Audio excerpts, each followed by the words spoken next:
suspense. Mais quelle est son question, maman, comme un gars?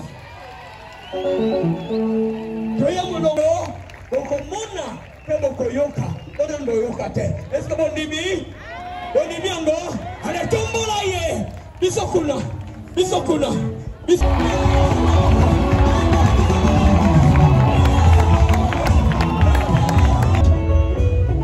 Torobaki, après, Robenga Tora,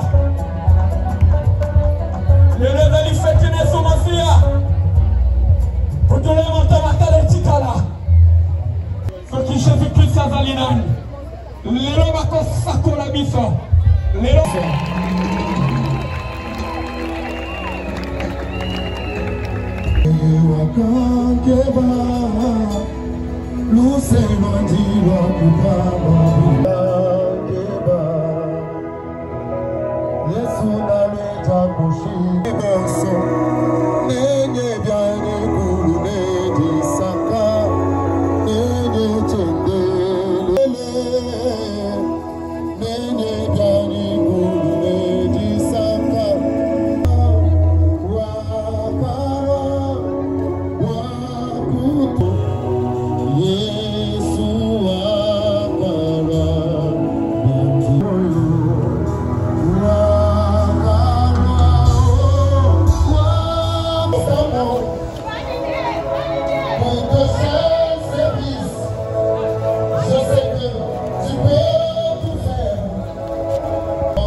la reconnaissance pour la paix, moi, je fais ça.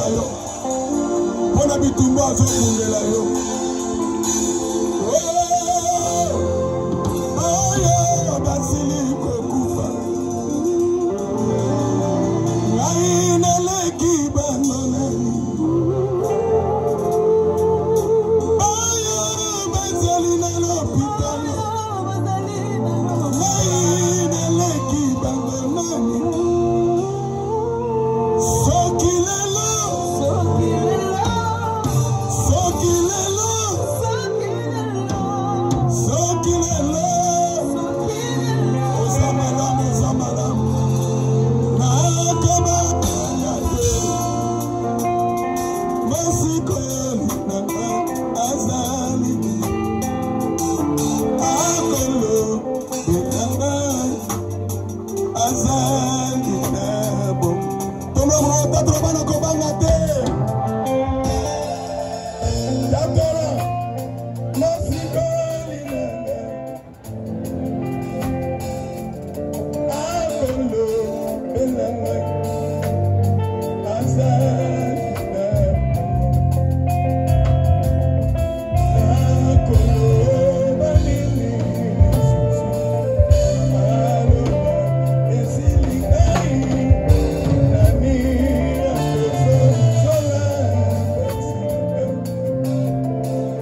kati na maboko na yo, kati na maboko na yo, na ye komiboma, Yesu, sembola maboko na yo, na komiboma.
batali pembeni na ngai bakoma be bakofuluka ngai nazali yo likambo na ngai leo tala bakoseka ngai balobi otikika motema ebateli kimia nani lobakotika ngai te tababababo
Amen.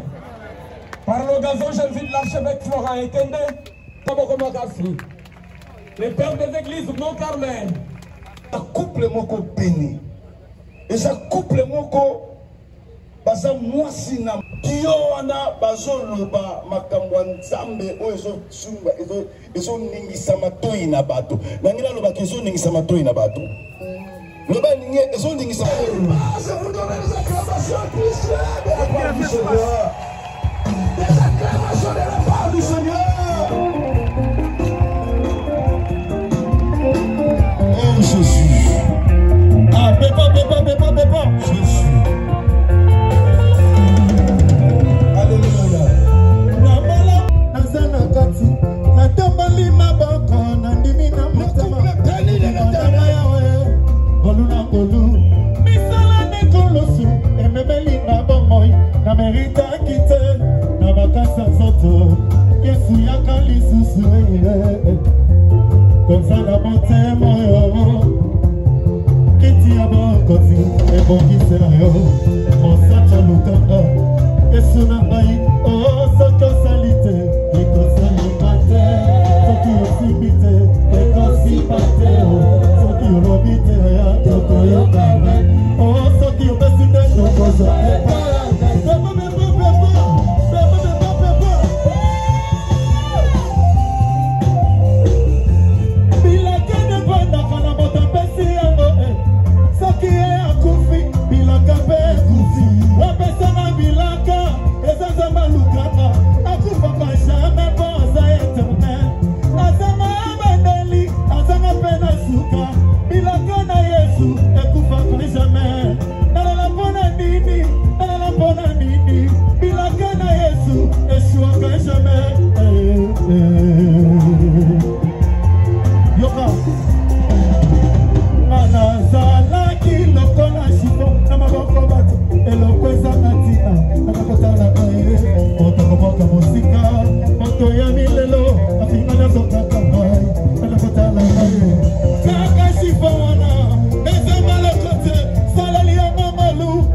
Sous le portique de Salomon, les Juifs l'entouraient et lui disent: jusqu'à quand nous laisseras-tu en suspense? Si tu es le Messie, dis-le-nous franchement. Parole du Seigneur. Amen. Parole du Seigneur. Est-ce que quelqu'un peut dire à Dieu: je suis présent?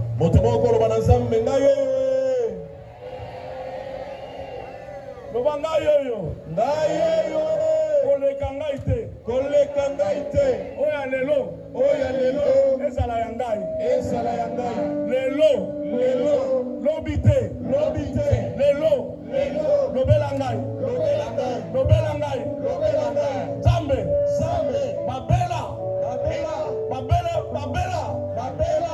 la kombo na yo otindela bango liloba babika lelo na pasi na ngai babeleli yo nazwa solution na kombo na Yesu. Amen.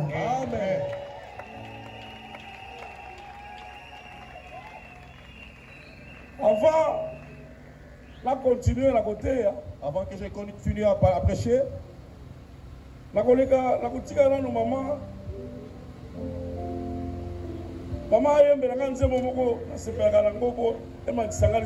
J'aimerais laisser maman chanter ce flotter à l'esprit.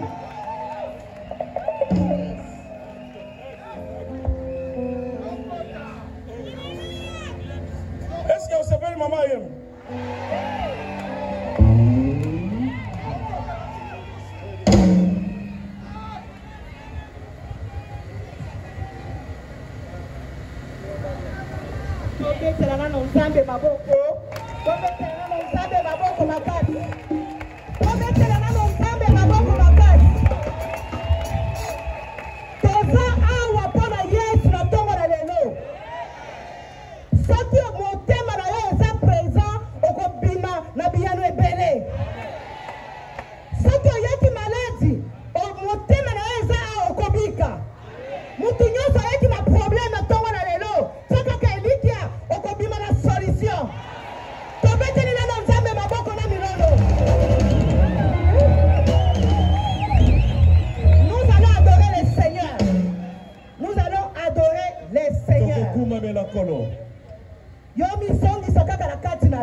Je voudrais dire merci au ce grand Dieu, le créateur du ciel et de la terre, le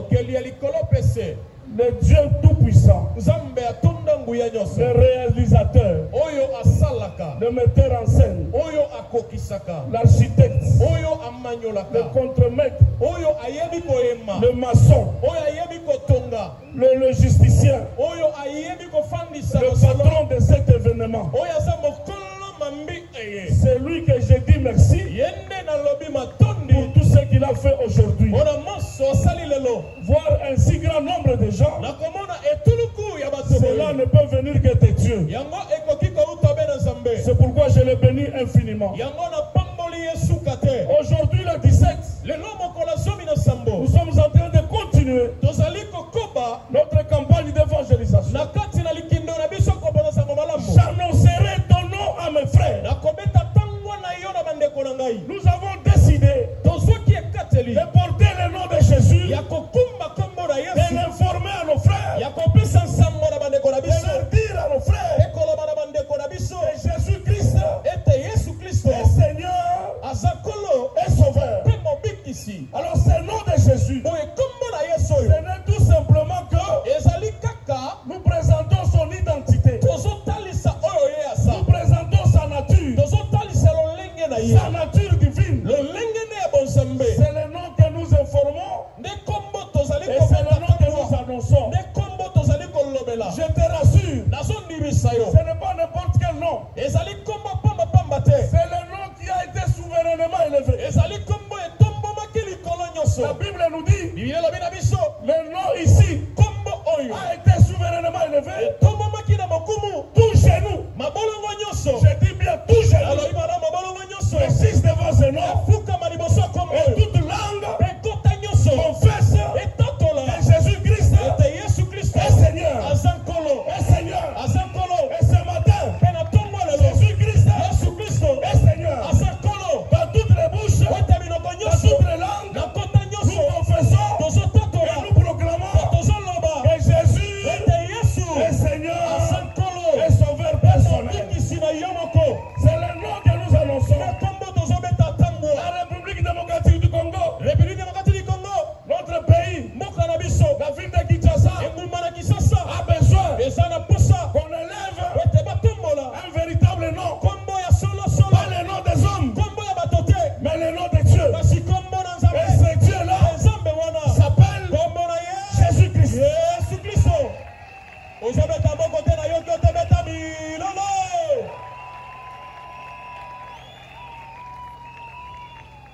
En tout cas, aujourd'hui, je n'ai pas l'intention de te forcer d'acclamer. Parce que c'est lui que j'annonce. Il est tellement élevé. Si tu ne l'acclames pas, il ne peut rien. Il ne peut rien. Il restera élevé. Même sans des acclamations. C'est pourquoi toi qui es là, tu dois l'acclamer parce qu'il mérite. Parce qu'il mérite.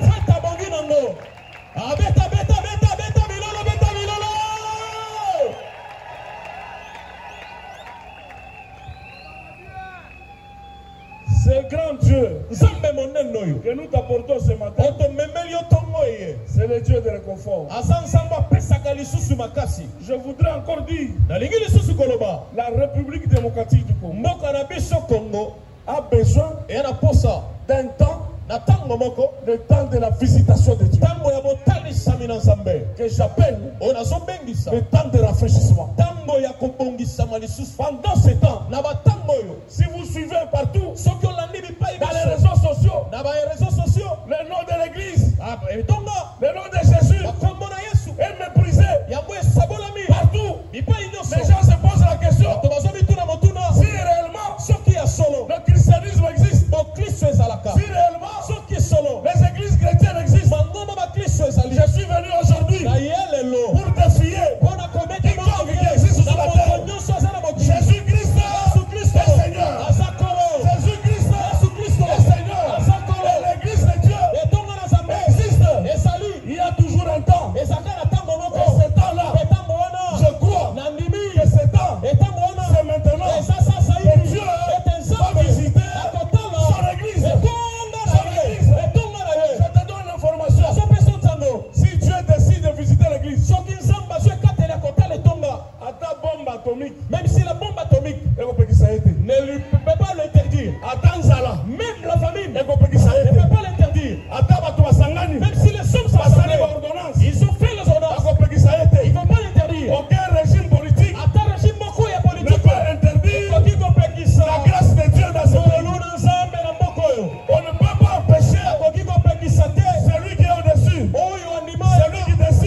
yangoyo bisoyo tosangani pona kotombola yo yawe koumela te Congo Kinshasa ezana besoin na yo ne peut l'empêcher akoki ko pekisa ye personne motomoko te peut le retarder akoki ko yesena sibale. Tu as besoin de deux choses. Un type d'église qui comprend la volonté de Dieu. Et pour ce faire, les croyants doivent comprendre que par ce temps ici, nous devons nous examiner si nous sommes encore dans la foi.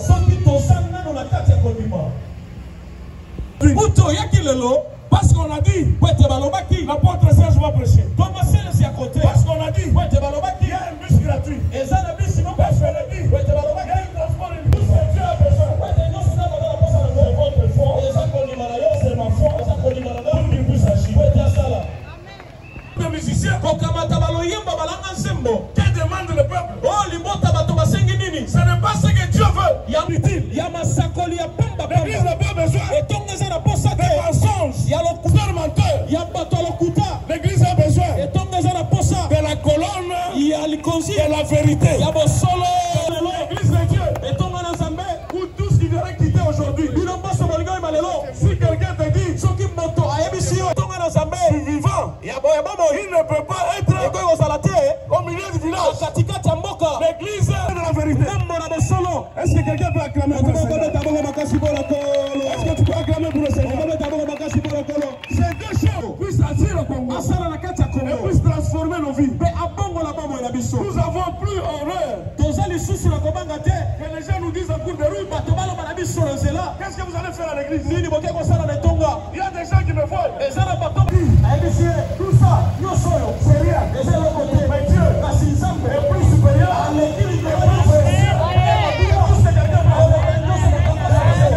Fier de ton Dieu. C'est alors que nous allons voir comment il va faire des prodiges et des merveilles. Tout ça, la parole de Dieu. Tu peux échouer avec une intelligence. Tu peux échouer avec la parole. Tu vas réussir. Partout où tu seras. La parole. Mon frère, toute la nuit, Pierre, toute la nuit, le matin, Jésus arrive, pousse la barre, Pierre pousse la barre, il dit à Pierre, jette le filet. Pierre il dit, j'ai cherché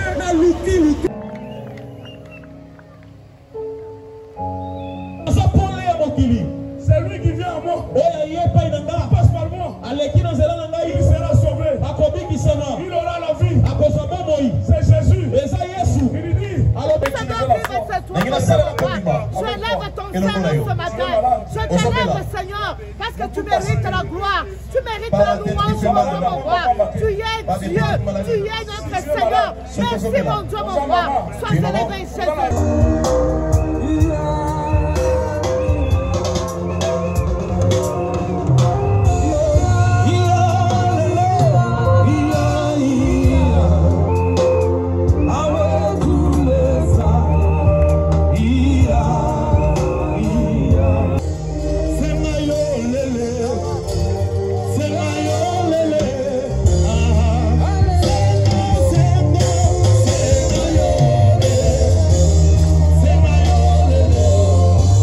L'homme fini les suspens. Alikina yoka malamu l'homme fini les suspens. L'heure est grave. L'heure est grave, bien aimé dans le Seigneur, parce que message oyote ya mina tongo na lelo ezali message outé pa na tata. C'est vrai, nous souffrons que ça soit dans ma réseau et ma communication. Il y a des réseaux sociaux plutôt. Dans ce monde, il y a des gens tout ça comment on a pour la délivrance à Moussou Basso Beta Bato Bafimbo. Tout ça on a la délivrance à Moussou Bassa Kobamba Bamai. Non, tout ça merci beaucoup à notre père, notre évêque président, l'apôtre Serge Lukanga, la vérité, mais Mélibiso Kotali Saïd.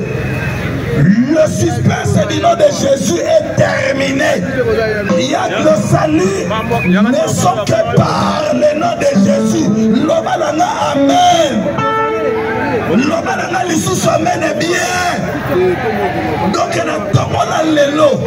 l'apôtre Serge Lukanga, Zamba Pema Makikatinaye, pour la Colombie, nous sommes en vérité. Oyo bana na nzambe tamaka mwana kolaka bezambe moko reprenaka.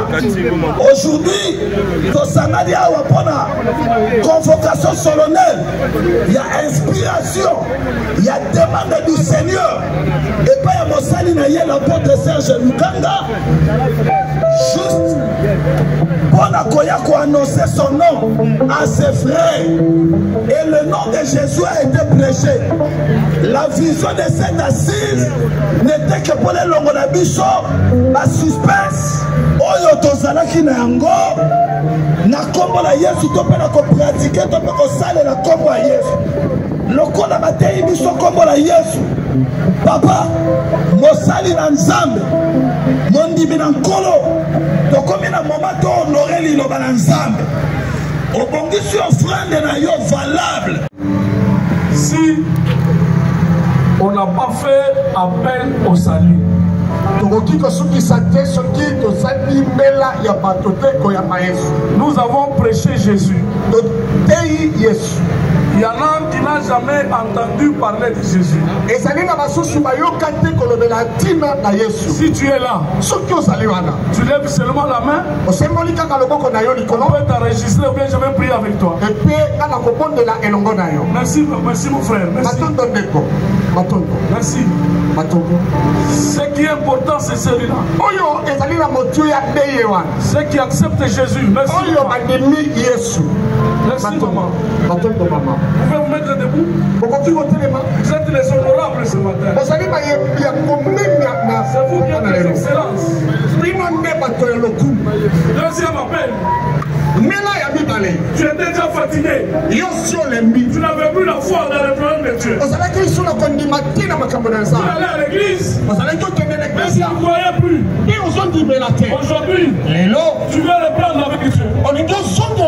Tu veux reprendre avec Dieu. Tu veux mettre ton Dieu à l'épreuve. Ta foi a diminué. Ta foi a régressé. Si tu es là, lève-toi aussi. Je vais prier avec toi. Merci. Merci papa. Merci. Merci. J'ai besoin de toi et de mon maman. Asuki Samaki. Attends qu'on s'en va comment il passe. Attends qu'on s'en va prier à la Nicolas. Quand l'image est sous-souté. Pas problème à mon église. Elle est missée. Ce qu'on s'en va au télémi. Zame on attend mon na tongo. Asungayo. Amen. Asungayo. Amen. Baoyo bandimeli Yesu. Bolanda simarangai. Tomola lobo. Bolanda prière. Nanda lo sabon. Bolo Yesu. La yoki olelo. Ayoki lo banayo. Landimi. La salamwana na yo. Ozala papa na ngai. La fongoli motema. Kota. Vanda. Umela. Nzambe. La boyi banzambe mosusu. Bao noso bakonzaki ngai. Nandimeli yo. Sala mokonzi. Pe mobikisi na ngai. Nandimi. Nalanda yo. Kino na suka. Na kombo na Yesu. Amen. Amen. Ibetela maboko yo moko vanda. Beta maboko makasi. Oyo azala motema sukaki. Sa foi a régressé. Et te kondimana yo ekitaki. Tu ne crois plus à des choses de Dieu. Tu restes debout. Je vais prier avec toi. Reste debout. Père, Tata, regarde ce bien-aimé. Ils ont décidé de revenir vers toi. Tu as dit dans ta parole, revenez à moi, je reviendrai vers vous.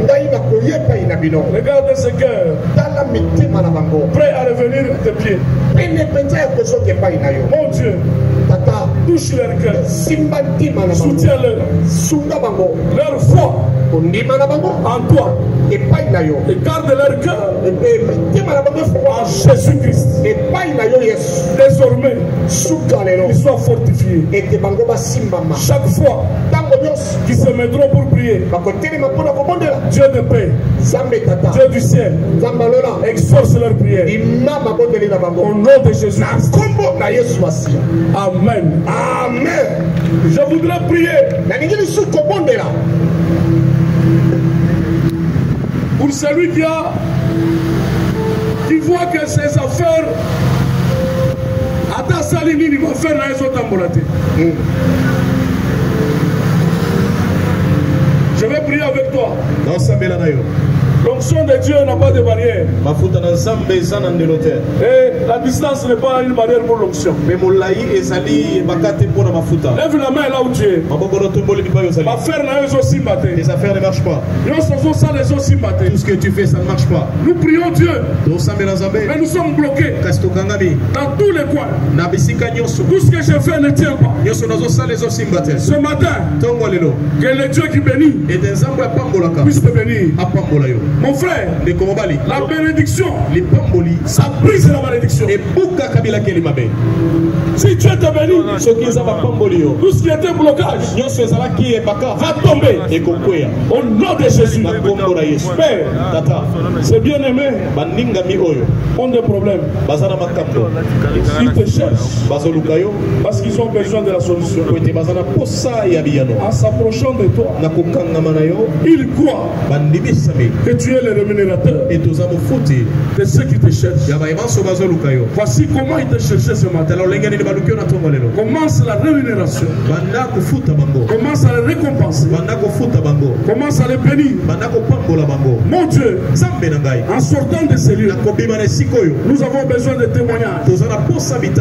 Nous savons, Dieu, que tu nous as toujours répondu. Réponds-nous encore cette fois-ci. En touchant le bien-aimé. Oh Dieu, que l'on sache que tu nous as appelés. Que l'on sache qu'aujourd'hui c'était le rendez-vous avec toi. Bénis Seigneur tes enfants. Bénis tes enfants. Bénis encore davantage. Éternel Dieu, tu les béniras par amour. Tu les béniras pas parce qu'ils méritent, mais par amour. Au nom de Jésus. Amen. Amen. Amen. Amen. Nous allons prier ensemble pour le pays. On ne peut pas quitter ici sans prier pour le pays. Notre pays a besoin de ta prière. Tout ce qui se passe au pays peut être arrêté à travers ta prière. Et ensemble nous nous mettons debout.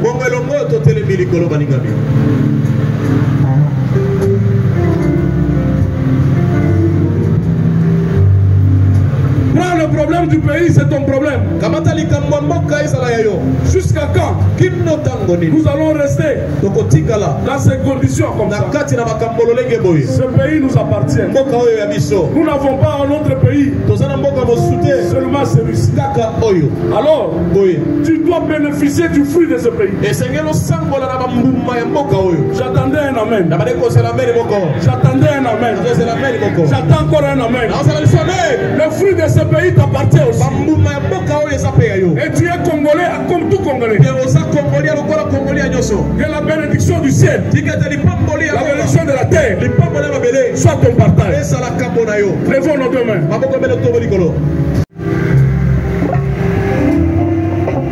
Vous répétez après moi. Éternel Dieu. Éternel Dieu. Dieu, notre Père. Dieu, notre Père. En Jésus-Christ. En Jésus-Christ. Nous prions en faveur de notre pays. De notre pays. Mon Dieu. Ce pays a besoin de la paix. De la paix. La paix. La paix. Et la paix. Et la paix. C'est ta présence. C'est ta présence. Accepte d'être présent dans ce pays. Dans ce pays. Nous, l'église réunie autour du nom de Jésus. Autour du nom de Jésus. Nous t'invoquons encore davantage. Mon Dieu. Guéris-nous. Guéris ce pays. Donne-nous, Seigneur. La bénédiction. De ce pays. Tout le monde. Toute l'humanité. Sait que ce pays est riche. C'est pourquoi. Nous aussi. Nous implorons le ciel. Que le fruit de ce pays. Soit notre partage. Que le fruit de ce pays. Nous colle aussi. Au nom de Jésus. Amen. On acclame très fort pour les Et avec ça, nous clôturons maintenant. L'homme qui vous parle, il est apôtre, représentant légal de la communauté Cité de Paix. L'église se trouve à Limete. Première rue. Alors, si tu nous chercheras, tu vas trouver les papiers, on va vous donner. Et dans l'entretemps, nous clôturons.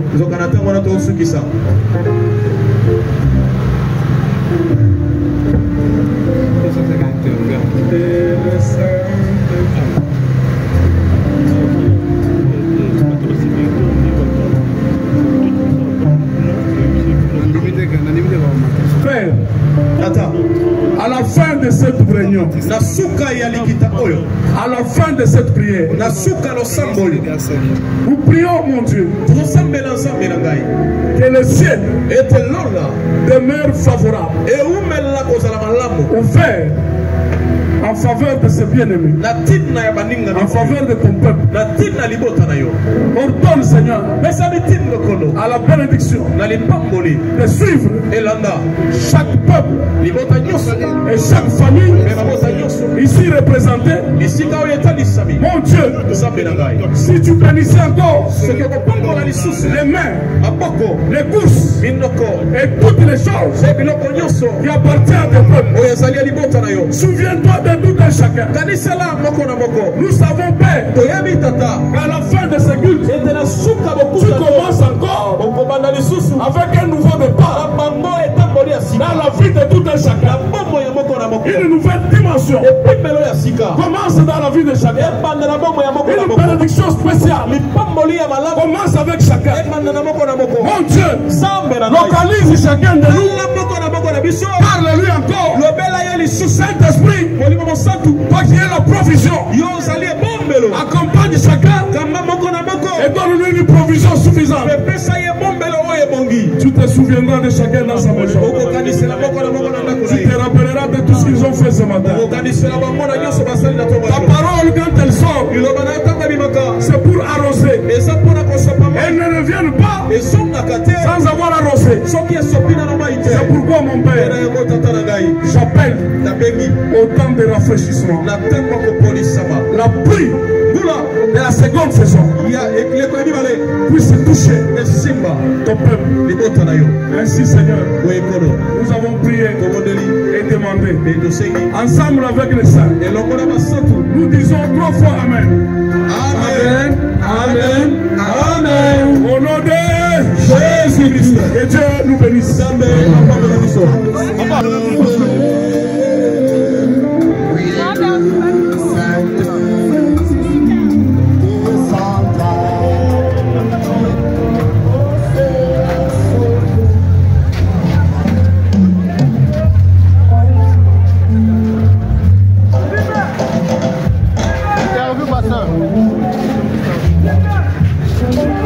La porte de...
Ah